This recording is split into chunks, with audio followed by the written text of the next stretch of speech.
It's a requirement that employers try to protect their own workers from exposure to a deadly hazard. Nevertheless, there have been, of course, a lot of challenges. You either get the vaccine, or you get tested, or you lose your job if you choose to do neither of the two. That is the heavy hand of government. That is overreach.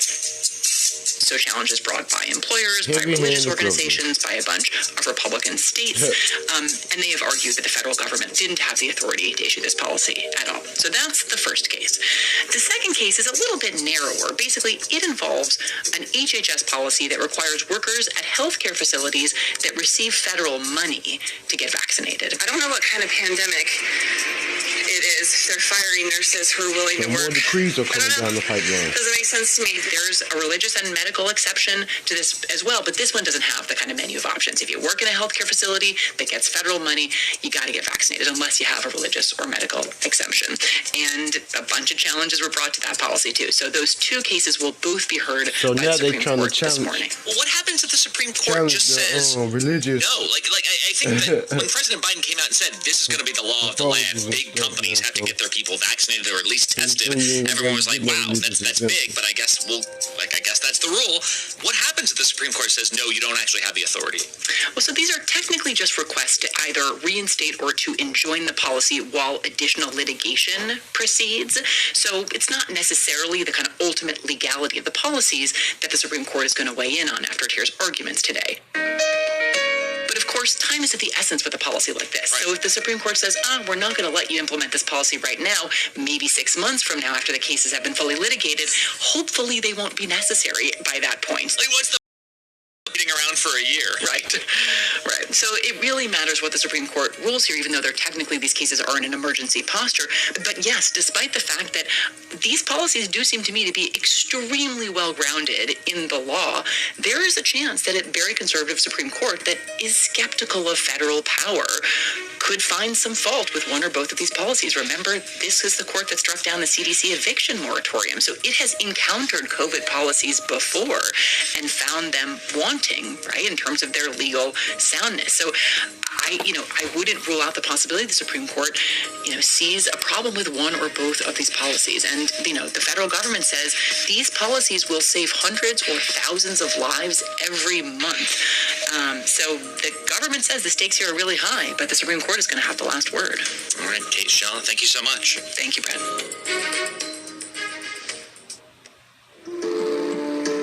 As we spent the last year talking about what could have happened in the U.S., other countries have been dealing with very real chaos in the streets, with real government institutions falling. And just in the last couple days, perhaps no nation has been more on the brink of collapse than Kazakhstan. Geography 101 for you. Kazakhstan is the former Soviet state, sits just south of Russia. It's huge, and protesters have now taken control of government buildings in its largest city. So let's go to ABC senior foreign correspondent Ian Pannell. Ian, what is going on? Can you describe what we're seeing? Yeah, incredible scenes, really. Over a number of days, they've gradually gotten worse. Began with some people gathering in some cities. We saw protests, and suddenly people are storming government buildings, setting fire to the mayor's office in one of the major cities.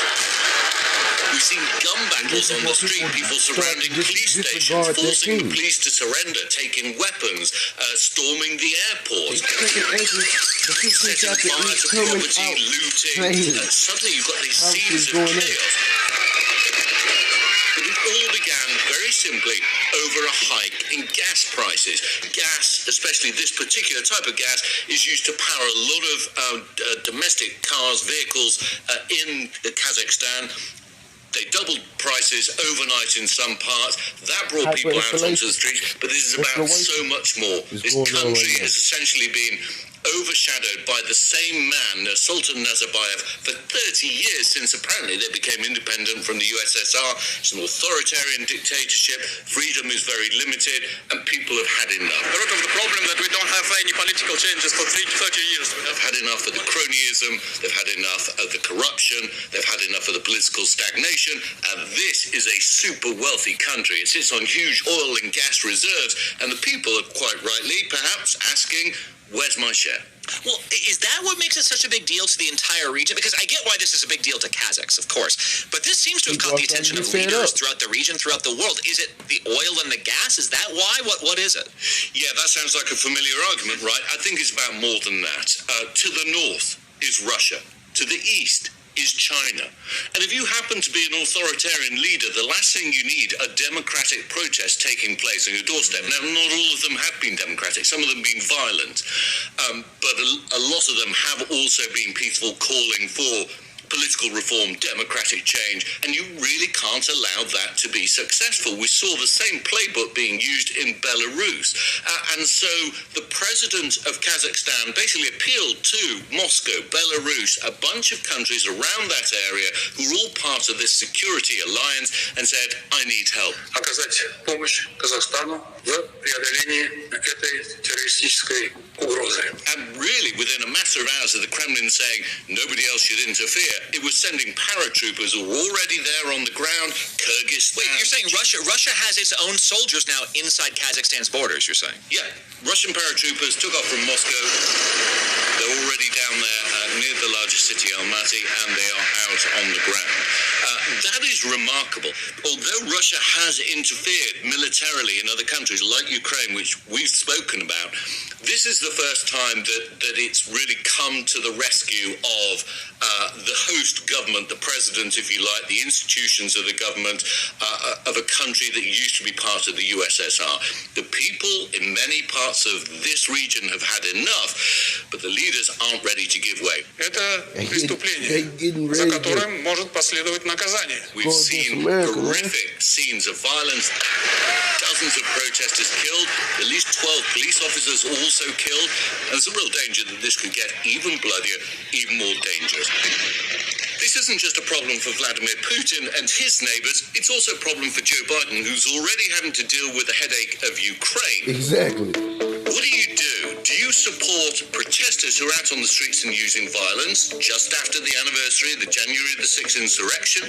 Or do you stand to one side and allow authoritarian dictatorships to rule the roost militarily? That's a real conundrum, it's a real headache, and something that Joe Biden really doesn't need. He's got many, many problems at home, if not abroad. Well, and that's really the conversation that comes up so often when President Biden calls out countries like Russia, like China, is, deal with your stuff in the Western Hemisphere first. Fascinating stuff. Ian, panel, thank you. Thanks, Brad.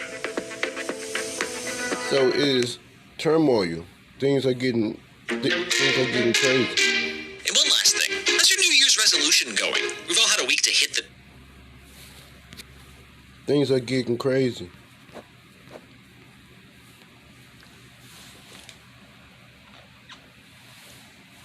So it's a lot of things that's going on right now, but I can only think of one book for real that just tell almost everything. Or really two books. This is 2nd Ezra, the 15th chapter. Now I'm gonna skim through some of these things, and some of these things are going on right now, and some of these things are on the in the ears of my people the words of prophecy, which I will put in thy mouth, saying the Heavenly Father. Saying the Lord, Yahweh Shem Shah. So the Most High has given us ears to hear, ears to understand the things that are coming down the pipeline. The Most High put the words of prophecy up in the men that He choose mouth to push out the word, to push out prophecy, to push out wisdom, knowledge, and understanding. And it say, and cause them to be written in paper, for they are faithful and true. And what are faithful and true? The prophecy. The wisdom and knowledge and understanding of Yahweh Shem Shah. Getting the full understanding of what's going on and what is to come. Preparing your mind for temptation, and preparing your mind for suffering, and even unto death for some of us. It's like, fear not the imagination against thee, because these people imaginate vain things against us, and and they want our heads. They want to kill us. It say, let not the incredulity of them trouble thee. And this word incredulity goes back into the word unfaithful. And being unbelievable. So they don't believe in Yahweh Shem Shah. They don't believe in his words. They don't believe in his system, the way he sets things up. And they say that speak against thee, and they come against the true men of the Heavenly Father, Yahweh Shem Shah, and they come against his words. It say, for all the unfaithful shall die in their unfaithfulness.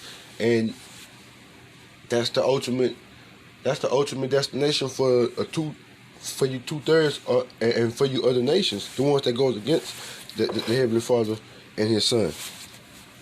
Behold, Saint the Lord, I will bring plagues upon the world, the sword, famine, death, and destruction.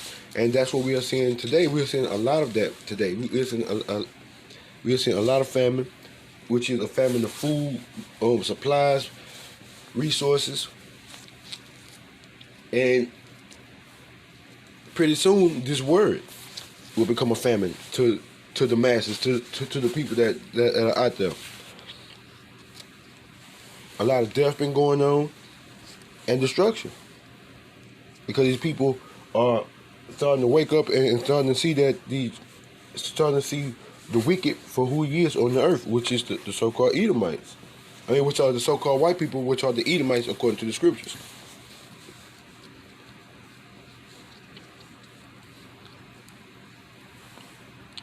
For wickedness had exceedingly polluted the whole earth, and their hurtful works are fulfilled. And yeah, shoot, they've been polluting the earth since they've been back in power. They've been defiling the earth since they've been back in power. And under their rulership, this America and other nations that follow after their way of living are set up in wickedness, are set up to do wickedness, set up to be reprobates, scoffers, scorners, leaders of death, leaders of the blind.